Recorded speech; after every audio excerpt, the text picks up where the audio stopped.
안녕하세요. 케어워커입니다.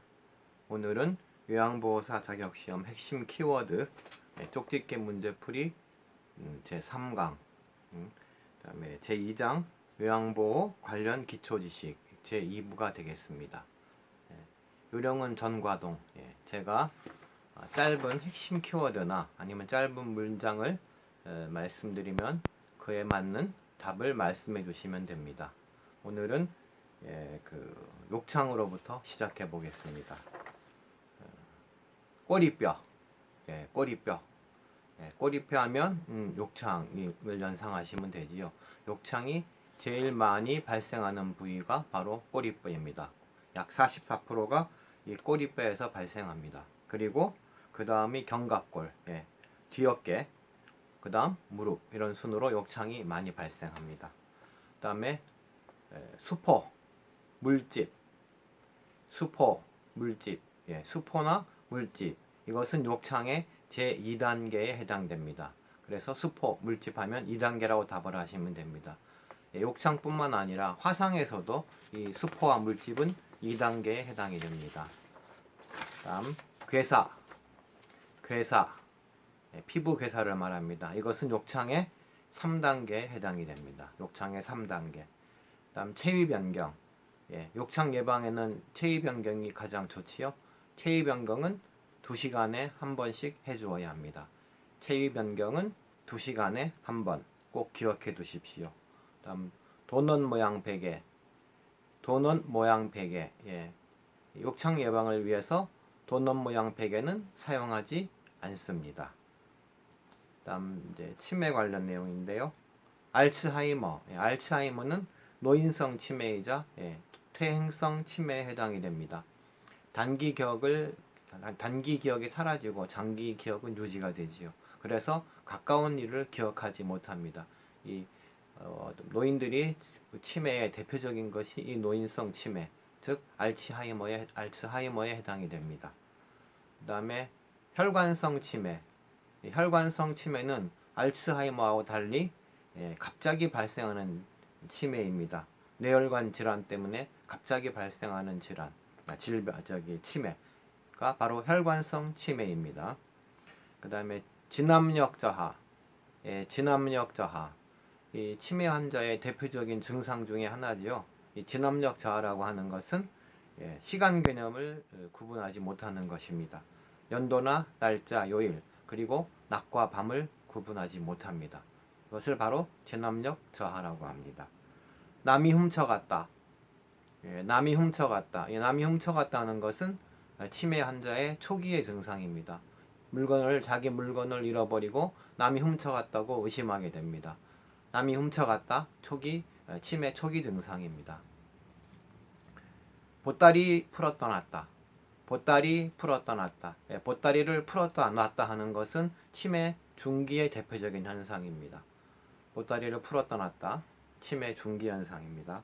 다음 뇌졸중. 뇌졸중은 뇌졸증이 아니지요. 뇌졸중은 중풍이라고 하는데 뇌출혈과 뇌경색으로 나누어집니다. 다음 반신마비. 반신마비는 손상된 뇌의 반대쪽이 마비가 됩니다. 반대쪽. 반신마비라고 하는 것은 손상된 뇌의 반대쪽이 마비가 됩니다. 따라서 언어 장애가 온다. 언어 장애가 온다 하는 것은 곧 좌측 뇌가 손상이 된 경우입니다. 좌측 뇌에 언어 중추가 있기 때문에 좌측 뇌 손상이 되고 이 경우에는 우측의 마비가 오게 되는 것이지요. 그래서 좌뇌 손상 이꼴 우측 마비 플러스 실어증 혹은 언어 장애, 이렇게 기억해 두시면 좋겠습니다. 다음 운동실조증. 운동실조증이라고 하는 것은 술 취한 사람처럼 갑자기 쓰러지는 현상을 말하는데요. 운동 중추가 있는 소뇌에 뇌졸중이 발생했을 경우에 일어납니다. 다음 도파민. 도파민은 파킨슨 질환자의 치료제이자 파킨슨 질환자 같은 경우는 도파민 부족으로 발생을 합니다. 파킨슨 질환 대표적인 증상이 무표정, 근육 경직, 얼어붙는 현상, 로봇 인간이라고도 하지요. 그다음 자세 반사 손실 등이 이 대표적으로 이 파킨슨 질환의 증상입니다. 예, 도파민 하면 파킨슨 질환을 떠올리시면 됩니다. 황화현상, 황화현상으로 인해서 발생하는 노인들의 생명이 바로 청록생명입니다. 청록생명. 예, 보라색과 파란색을 구분하지 못합니다. 황화현상 하면 청록생명, 파란색과 보라색 구분을 못합니다. 그다음 안구통증, 예, 백내장과 녹내장 흔히 헷갈리기 쉬운데요. 예, 녹내장은 안구통증, 안압상승으로 인해서 안구통증이 오고 눈에 이물감이 느껴지는 것이 이 녹내장입니다. 그 다음에 수정체 혼탁, 수정체가 혼탁해지는 것은 백내장의 대표적인 증상이지요. 눈동자에 백태가 끼게 되고 대표적인 증상으로는 불빛 주위에 무지개가 발생하고 불빛에 눈부심을 심하게 느낍니다. 안구 통증 하면 녹내장으로 기억해 두시면 됩니다. 다음 노인성 난청은 고음 난청이라고도 하는데 스, 츠, 트, 프, 흐 이런 같은 높은 소리를 잘 알아듣지 못합니다. 그 다음 상처치유지연, 상처치유지연 이것은 당뇨병의 대표적인 증상입니다. 당뇨병 하면 체중 감소라든가 다음증, 다식증, 다갈증, 단뇨증 이것이 대표적인 증상인데 마찬가지로 상처치유, 즉 상처가 잘 낫지 않습니다. 따라서 당뇨병인가 아닌가를 확인하기 위해서는 상처가 잘 낫는가 안 낫는가를 잘 지켜보시면 됩니다. 그 다음에 저혈당, 당뇨병 환자에게서 제일 위험한 것이 이 저혈당 증상이지요. 저혈당은 증상도 잘 기억해 두셔야 됩니다. 땀, 두통, 시야 몽롱, 배고픔. 이렇게 이 저혈당 현상을 오래 방치하게 되면 영구적인 뇌손상이 오고 상당히 위험합니다. 따라서 이럴 경우에는 사탕이나 초콜릿 같은 단 것을 먹이면 도움이 됩니다. 따라서 당뇨병 환자들은 오렌지 카드를 보통 들고 다닙니다. 그다음 인슐린, 당뇨병 치료제지요. 다 아실 겁니다. 그런데 이 인슐린은 반드시 주사로 주입을 해야 됩니다. 입으로 복용하게 되면 위나 장을 파괴하게 됩니다. 인슐린은 주사 주입 이렇게 기억해 두십시오. 기억력 문제 없다. 우울증 환자와 치매 환자의 구분법인데요. 기억력 문제 없다고 말하는 사람들은 대부분 치매 환자입니다. 그다음에 우울증 환자 같은 경우는 기억력 장애를 보통 호소합니다. 그래서 기억력 문제 없다는 치매 환자입니다. 그다음 모른다는 대표적인 우울증 환자의 증상입니다. 반대로 치매 환자는 근사치를 대답합니다. 그 다음 수시간 내지 수일 내에 급속히 발생. 수시간 내지 수일 내에 급속히 발생하는 것은 선망입니다. 이 선망 환자들 같은 경우에는 낮 동안 햇빛을 쬐이고 최대한 낮잠 못 자게 운동을 시켜주는 것이 좋습니다. 그 다음에 노인에게 가장 흔한 통증이 무엇일까요? 바로 두통입니다. 두통이 너무 흔한 질병이기 때문에 쉽게 생각할 수도 있지만 심각한 질병의 예고일 가능성도 염두에 두셔야 합니다.